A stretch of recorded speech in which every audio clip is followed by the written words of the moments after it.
الله أكبر الله أكبر الله أكبر الله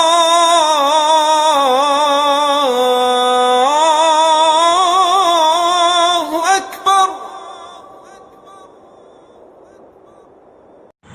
السلام علیکم ورحمۃ اللہ وبرکاتہ. بسم اللہ والحمد للہ والصلاۃ والسلام علی رسول اللہ وبعد. عزیز بھائیوں، پیاری بہنوں، جس طرح اللہ تعالیٰ نے بہت سارے حلال اور حرام بیان کیے ہیں اور جس میں ہمارا ہی نفع ہے دنیا آخرت کا، اسی طرح اللہ تعالیٰ نے ایک حرام یہ بھی بیان فرمایا ہے حضور علیہ السلام کے ذریعے کہ سالی، یہ جو مشہور ہے نا، سالی آدھی بیوی آدھی لگائی، اسی طرح بھابھی آدھی بیوی آدھی لگائی، یہ کفر کی بات ہے اور جہالت اور ظلم کی بات ہے.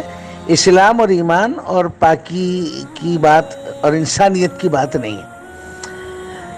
بھابھی بھابھی ہے اور سالی سالی ہے، لیکن عورت کو چاہیے کہ وہ اپنے نندوئی سے اور بہنوئی سے پردہ کرے اور تنہائی میں ان کے ساتھ نہ ہو اور بے تکلفی اور ہنسی مذاق کی بات نہ کی جائے، کیونکہ یہاں زیادہ خطرہ ہے نندوئی سے سلج کا مبتلا ہو جانا اور اسی طرح بھابھی سے دیور کا مبتلا ہو جانا.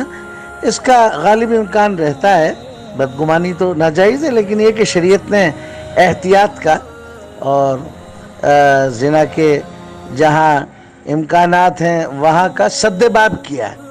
فرمایا نا کہ اتقوا مواضع تہمت کی جگہوں سے بچو، جہاں تم پر کوئی خراب بات کا الزام آئے یا تمہارے بارے میں گندا اور خراب گمان ہو، وہاں سے بچو.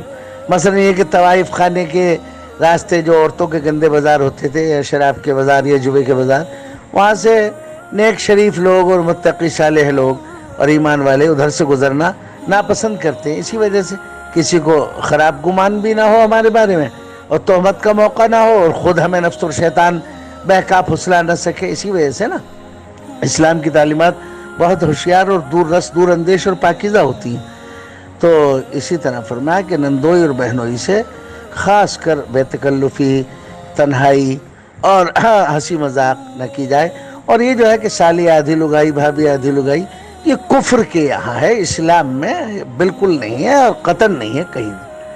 چنانچہ جہاں اس کی احتیاط نہیں ہوتی وہاں بہت سی مرتبہ خراب کام بھی ہو جاتا ہے. اسی لیے یہاں پر علیہ السلام نے پردے کو اور حجاب کو اور زنا سے کے امکانی چیزوں کو لازم کیا ہے، ان سے بچنا، اور پردے کو واجب کیا ہے. اور فرمایا نا کہ الحم والموت، کہ دیور موت ہے. مطلب یہ کہ دیور سے زیادہ اختلاط اور قریبی کا ایک ہی گھر میں ہوتے ہیں نا، دورانی جٹھانی، تو دیور کا یعنی شوہر کے چھوٹے بھائی کا آنا جانا اور جوائنٹ فیملی، تو اس میں زیادہ امکان ہوتا ہے بے تکلفی کا، اختلاط کا، بے حجابی کا. تو اس میں بہت سی مرتبہ زنا ہونا بھی ہو جاتا ہے.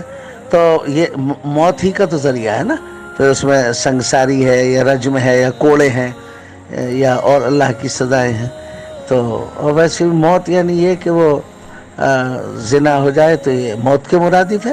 کنوارا ہے تو کوڑے لگیں گے، شادی شدہ ہے تو سنگسار کیا جائے گا، رجم کیا جائے گا. تو اس لیے ایسی چیزوں سے احتیاط رکھی جائے.